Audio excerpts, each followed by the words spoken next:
취업의 달인 시간입니다. 네, 아주대학교의 신상훈 교수님과 함께하겠습니다. 어서 오세요. 네, 반갑습니다. 어서 오십시오. 반갑습니다. 반갑습니다. 자, 우리 신 교수님 시리즈로 시청자분들하고 만나고 있습니다. 네. 자, 지난 시간에 이어서 더 해주실 내용이 좀 남아있다고요? 아무래도 면접이 채용 전형에서 가장 큰 비중을 차지하고 있기도 하고 또 사실 어렵기도 하고요. 그래서 구직자들 입장에서는 복병 중에 복병이라고도 말합니다. 그래서 지금 시즌이 한참 면접을 많이 하고 있을 때이니만큼 제가 이 질문의 의도 중심으로 조금 더 자료를 가지고 와봤습니다. 네. 네. 자, 질문의 의도. 오늘도 면접 질문들을 한번 속속들이 파헤쳐볼 텐데, 자, 주제, 그럼 화면으로 정리해서 함께 보지 말고, 네, 그냥 가죠. 면접 질문에 숨겨진 의도를 파악하는 세 번째 시간, 지금부터 출발을 해보겠습니다. 네. 자, 어떤 이야기 그럼 먼저 해볼까요, 교수님? 저희가 이제 면접관 역할로 그때 질문을 좀 재밌게 좀 해봤어요. 그러게요. 그때 그 교수님이 학생으로 변신하셔서. 예, 그랬는데. 자, 1번 면접자, 경제위기 극복을 위한 언론 매체의 역할은 무엇입니까? 이렇게 시작할까요? 이거 괜찮죠? 왜냐하면 제가 지금 지난주에 의해서 두 번째로 가지고 나왔던 게 사실 시사적인 질문들, 단골 시사적인 질문들입니다. 지금 뭐 경제 위기를 넘어선 불황이라고 하잖아요. 불황. 이 불황일 때에 매체들이 어떤 역할이 필요할 것인가. 그렇죠. 그래서 이 불황은 좀 지속성을 가지고 있다는 거죠. 그렇다면 언론 매체 역시도 지속적으로 문제 해결을 위해서 관심을 가지고 여론을 형성해 나가는 것이 중요하다.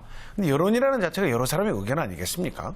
그러면 이 여러 사람의 의견을 어떻게 담론을 끌어낼 때는 사실 좀 전문가의 집단들에서 많은 이야기들과 제안도 중요하지만 좀 일시적인 것보다는 지속적인 문제 접근 방법이 굉장히 요구되고 있다라고 하는 관점으로 좀 풀어내는 게 굉장히 도움이 될 것 같습니다. 네.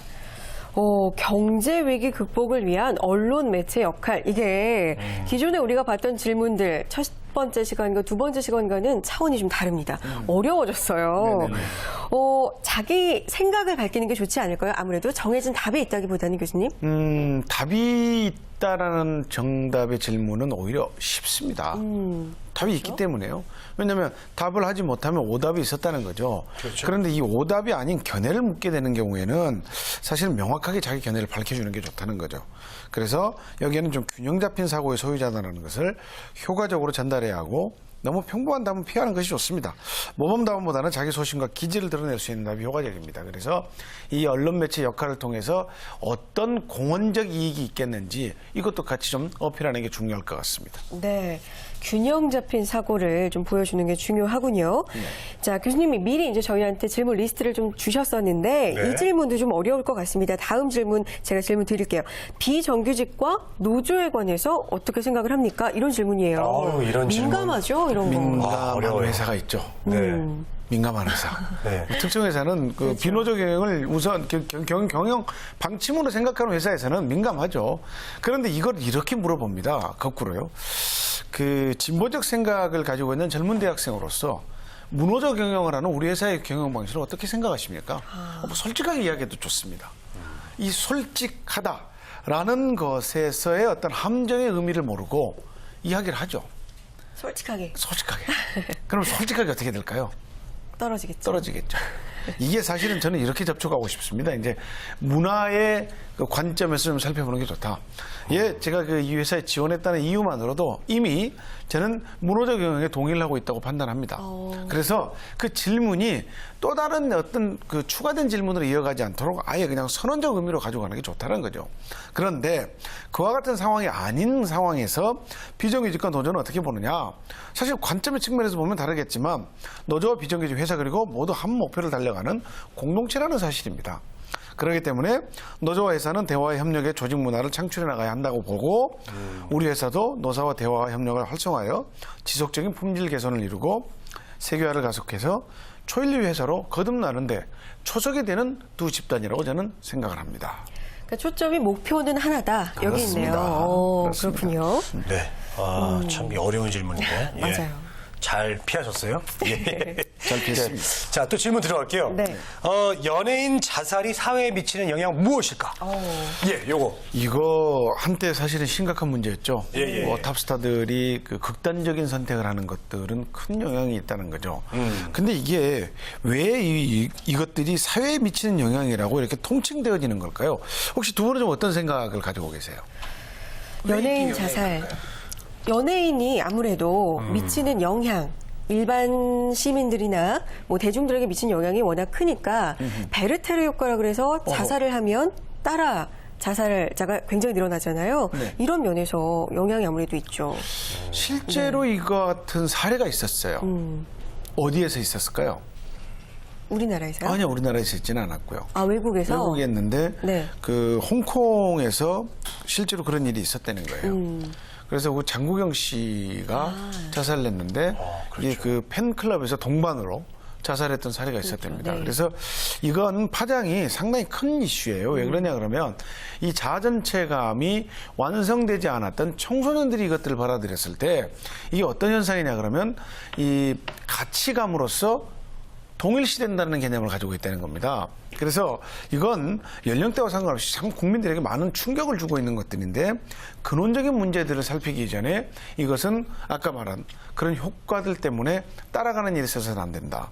특히 이제 그 비판적인 수준을 넘어서 이게 대중매체라는 게 인터넷도 한 부류를 차지하고 있기 때문에 그렇죠. 인터넷에 누리꾼들이 하는 이런 댓글들이나 악성 루머들은 결국은 이거는 근원적인 해결이 못 되고 오히려 문제나 파장을 키우는 효과가 있다. 그래서 이것들은 좀 자제되어야 한다.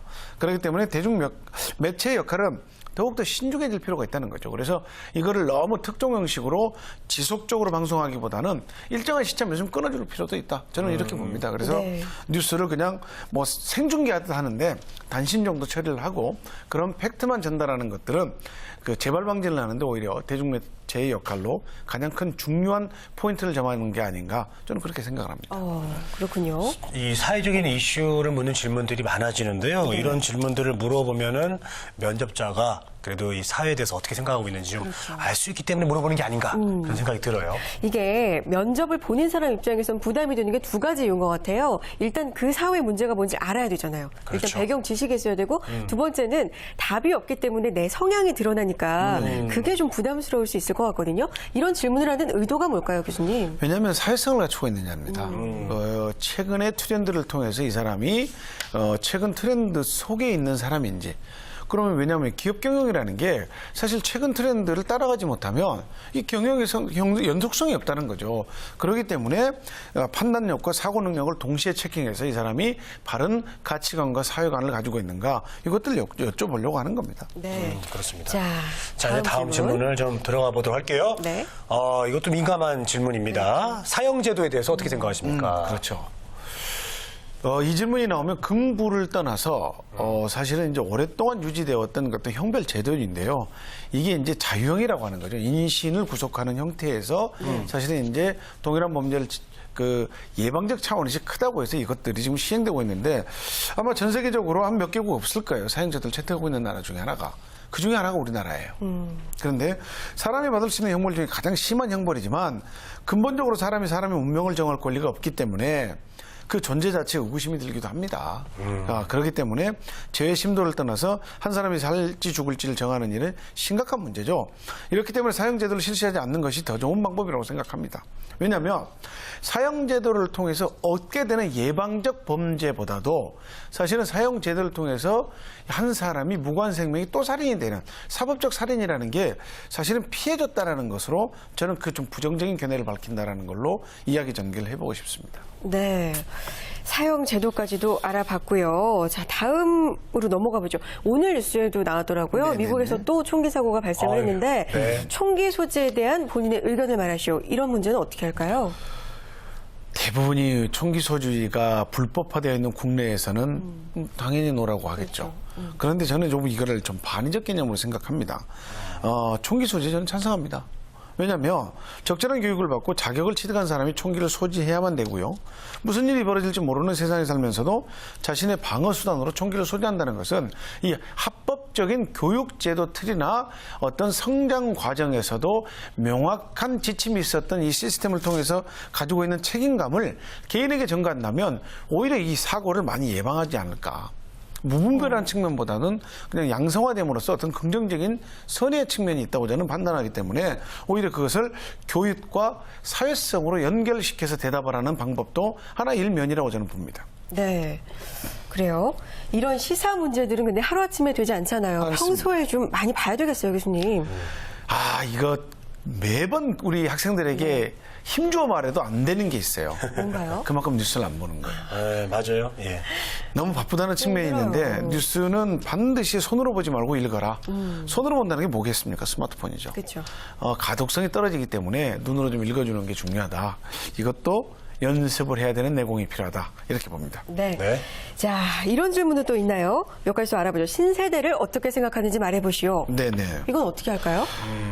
물론 자기 의사 표현을 잘하고 자유분방하고 어디로 튈 줄 모르고 뭐 이런 약간의 기성세대가 바라보는 부정적인 측면도 있습니다. 그런데 신세대를 모르면 사실은 기업을 운영할 수 없다고 하죠. 왜냐하면 최근에 입사를 해서 기업의 모체를 끌고 가는 세력도 신세대고요. 또 이 트렌드의 어떤 상품의 방향이나 향배를 가름하는 것도 신세대이기 때문에 굉장히 중요한 것은 좀 개인화되어 있는 그런 측면을 조금 더 포괄의 개념으로 가지고 간다면 신세대는 같이 가야 될 하나의 트렌드의 세대다라고 말할 수 있겠죠. 네. 네. 자, 저희가 이제 마지막 질문 하나 좀 드려보도록 하겠습니다. 네. 기부 문화에 대한 생각을 좀 말씀해 주시죠. 두 분은 기부를 좀 하고 계십니까?